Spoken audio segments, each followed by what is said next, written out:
So here's the question. Why move to a small town near Charlotte? I'm Roger Holloway, Prosted Realty. U.S. News had a really neat article about this concept, about why homebuyers are moving to small towns on the outside perimeter of large towns. And boy, if anybody has that, Charlotte really does. Charlotte, beautiful city, 485 goes all the way around, but there are so many really neat small towns around. I'm going to look at four of them. I'm going to give you some price points. In fact, here are the price points I did on my search. Houses between 350 to 750 that are no older than 20 years old. I'm going to show you four listings, kind of indicative that I handpicked, so grab a pen. So why do this? Well, affordability.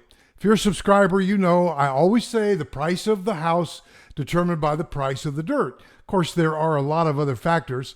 That especially is in relationship to new construction, which my team, we do a lot of that. We can also help you list your house and sell it. But we have a lot of relocation buyers from out of town, and they want new construction. That's kind of a niche for us. So when I did this search, I'll show you these four particular listings that are somewhat indicative.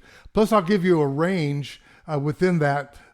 Within this range, I'll give you the range of current listings now. So affordability makes small towns attractive. Sense of community. Now, even though I don't live in a small town per se, I live kind of halfway between Waxhaw and Monroe. Those are two great small towns. But man, Waxhaw is blown up, and it ain't cheap to live there. Same, Monroe is up and coming. Monroe's got a really neat historic district, and there are some great historic homes in downtown Waxhaw as well. By the way, if you're an investor, I do know about a $1.6 million 3-acre property that's zoned commercial that could be an amazing development if you're looking for a way to park some of that retirement money and build yourself a cool little empire. But I digress. Population growth, number 3. Experiencing positive net migration. In other words, remember when the small towns got abandoned and people moving to the big towns? Now I'm thinking old blues things from 100 years ago about the guys leaving the Delta to go up to Detroit and Chicago and the steel mills and the automobile plants, and that's where electric blues. But I digress again. But small towns, you got to admit, there have been a lot of desolation, and a lot of that's coming back. And again, Waxhaw is a great example of it being revitalized. And hey, that's point 4, revitalized downtowns. Speaking of Waxhaw, Dream Chasers Brewery just moved out, and Middle James just moved in brewery. And they put a lot of new chairs and tables and umbrellas out.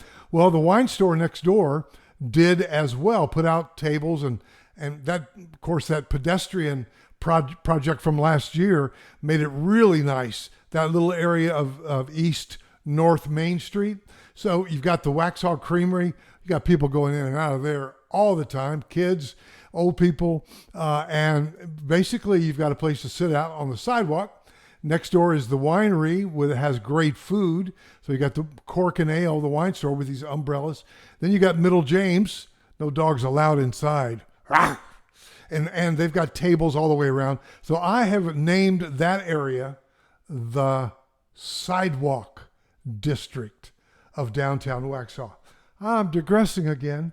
So guys, revitalized downtowns, community events, even though Matthews is not necessarily affordable for those people trying to cut down on their price points, but like the stuff at Stumptown Park, they got all kind of stuff going on there, festivals.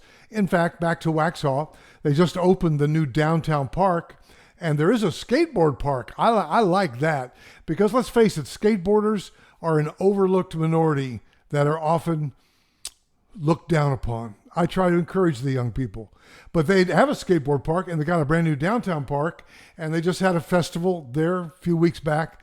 Pretty cool thing, community events. Business opportunities, yeah, and incentives. In fact, on the Sidewalk District in downtown Waxhaw, I do happen to know, little insider info, that the town of Waxhaw participated in making that nice with the tables. I like that. Don't tell anybody. Lifestyle change, slower pace of life, unique characteristics, yes. Historical charm, yes. Love seeing some of these old buildings still standing. Shout out to my colleague David Upchurch. He got that corner building, holding on to that. In fact, GWR Distillery just had a brand new mural painted. Again, I think the town participated on the wall of a very old building, and of the train running through over the the downtown bridge, pedestrian bridge. So there's a lot of cool stuff there. And by the way, GWR, do you know what that stands for? I can tell you, I know about it. So it stands for Great Wagon Road. That's history here, baby, of how I'm going to digress again, but of how people got here in the 1700s, the Great Wagon Road. Historical charm, yes. Diverse offerings, lifestyle choice. And so, again, I'm kind of aligning this to, and by the way, I'm getting ready to get to my 4 listings. Align that to living in a 55-plus community. Some of those same things, lifestyle change, friendships, relationships. So let's go up to my maps, and I just picked 4. I was kind of in chronological order. My criteria was homes that are 350 to 750, and that are, not older than 20 years. And within those confines, down here in Belmont, now Belmont, North Carolina is not to be confused with the neighborhood of Belmont right in Charlotte, but Belmont, NC. It was a mill town, very cool. And I picked one listing from the Conservancy. That was part of McLean. It is part of McLean.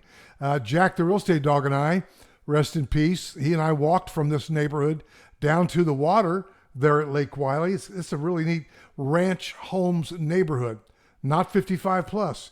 And I found a listing in there built in 2019 for $485 right now. $485K is a representative in this range, and it's just, 5 years old. That's a great house. You want to see it, let me know.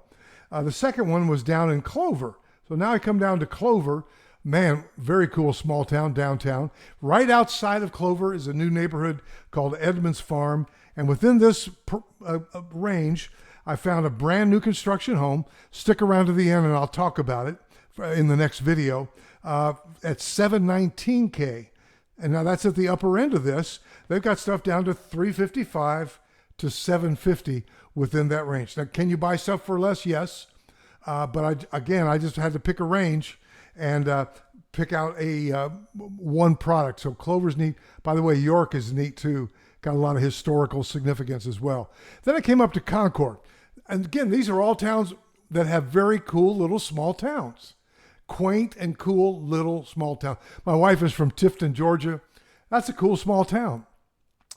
And her dad owned a hot dog stand, a small little, like a Dairy Queen type store. And, everybody knew everybody, which is kind of like the 55 plus. My wife goes to play cards. That's like small town gossip. I don't go. Anyway, I digress again. So Concord, man, we've been people there. They love it. I'm thinking about people in brand new Niblock homes have loved it. And shout out to Victor and Anita on that. But Concord's downtown is cool. And so within this range, I picked a really neat one that was built in 2004. It's an all brick home. It's on 0.43 acres. So it's a good size lot. It's a story and a half, primary suite down. It's all brick, priced at $627K within this range. And so there's a listing that's close and in a small town. And finally, I ended up here in Davidson. Shout out to Steph Curry and Davidson College, right by Cornelius, Davidson, Huntersville, that area at Lake Wiley. And this is a very cool little small town right across from Davidson College. Make sure you eat at Kindred, one of the best restaurants in the Charlotte area. Shout out to Joe Kindred. So Davidson. So within this range, I found a house, and I've been on this street. It was built by a notable builder who's no longer in the marketplace. Built about 7 years ago, priced at $620K. It's a story and a half. So guys, give me a call. If you'd like to consider living in one of the great small towns, we can set you up on a search, start emailing you properties within your price range. I can't wait to hear from you and hear your story.